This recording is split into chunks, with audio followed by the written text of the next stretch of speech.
Mon nom, c'est Mathieu Drouin et je suis en fait coordonnateur en médiation culturelle ici au pôle culturel du monastère des Ursulines et j'ai une formation d'historien. Je suis Mélanie Tremblay, je suis ingénieure de formation. Je suis directrice des immeubles et des ressources matérielles pour la Fédération des monastères des Augustines.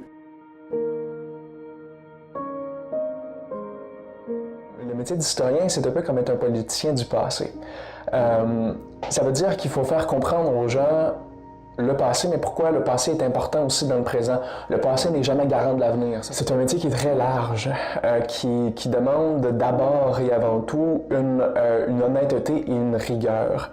C'est facile en histoire de compter des histoires, de compter ce qu'on appelle maintenant des mythes. Tout le métier d'historien comporte un volet qui est communicationnel. Il faut parler au public. Dans mon cas, en tant que coordonnateur en médiation culturelle, j'ai un rôle fondamental dans cette transmission du patrimoine-là parce que je suis le lien direct avec le public. C'est moi qui va créer des activités impressives comme des visites guidées ou plutôt expressives comme des ateliers de création. En tant que responsable des ressources, des immeubles et des ressources matérielles, en fait, comme je disais tout à l'heure, je m'occupe des bâtiments, mais de tout ce qu'il y a dedans aussi. Tout ce qu'il y a dedans, c'est principalement les religieuses. Donc, je m'occupe de tout ce qui est gestion immobilière, préservation du patrimoine, évidemment, qui est très, très vaste. Et en fait, c'est très, très varié. Je m'occupe des bâtiments, mais aussi de tout ce qu'ils contiennent. Donc, c'est bien certain que mon objectif principal, c'est le bien-être des religieuses qui demeurent encore.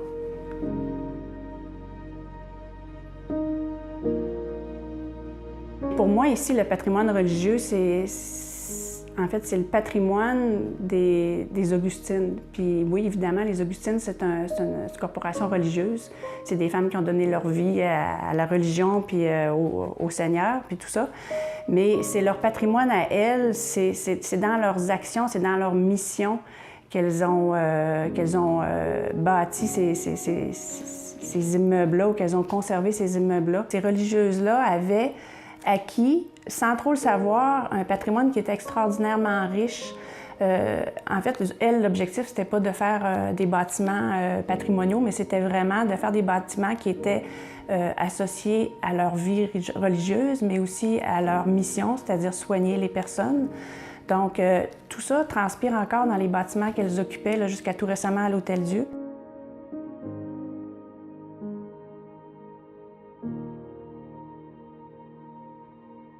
Jeune, allant à la messe avec mes grands-parents, par exemple, j'étais intéressé par les décorations de l'Église. Je me demandais la question d'où part tout le métier d'historien. Pourquoi? Pourquoi tel saint est dans tel lieu? Pourquoi telle architecture? Pourquoi il y a un orgue? Pourquoi le prêtre nous dit telle chose? Pourquoi les gens répondent telle chose? Tout ça, ça m'a vraiment fasciné depuis mon enfance. Donc, je suis directement impliqué dans le patrimoine religieux. Les Ursulines, évidemment, ont une part importante du patrimoine religieux à Québec, une part fondamentale pour bien comprendre l'évolution de la Nouvelle-France et ensuite du Canada depuis toujours, à vrai dire. Donc, il faut que je sois très sensible à ce patrimoine religieux-là. C'est pas comme étudier la religion grecque en Turquie. Les gens dont on parle, ils sont encore vivants.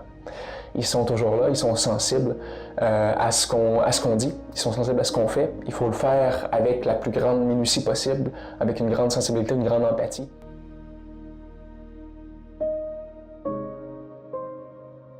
Le patrimoine religieux, il ne faut pas se le cacher, il est en péril. L'Église, ça a toujours été là, ça va toujours être là.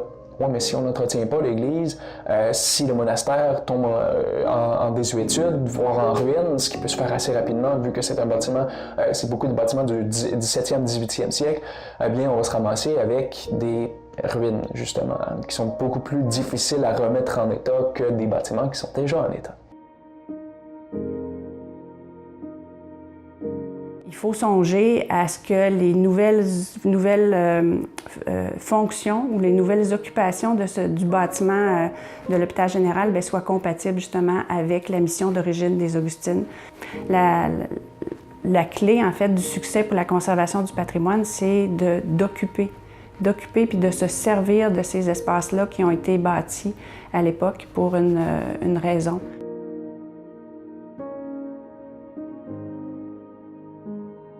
Qu'est-ce que le patrimoine pour moi? En fait, le patrimoine, c'est quelque chose qui a été bâti, qui a été accumulé, qui a été, comment je pourrais dire, préservé au fil des années et qui témoigne d'une histoire particulière.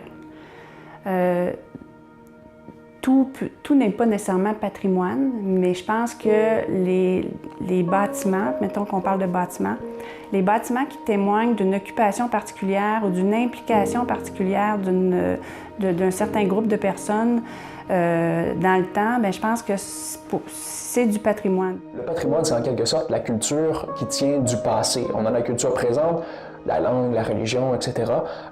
Évidemment, qui est également passé, mais le patrimoine, c'est vraiment généralement ce qui est passé. Quoi qu'il y a du patrimoine, c'est aussi présent, c'est aussi l'avenir. On s'entend, du patrimoine, il s'en crée à chaque jour. Le patrimoine, pour moi aussi, c'est une passion.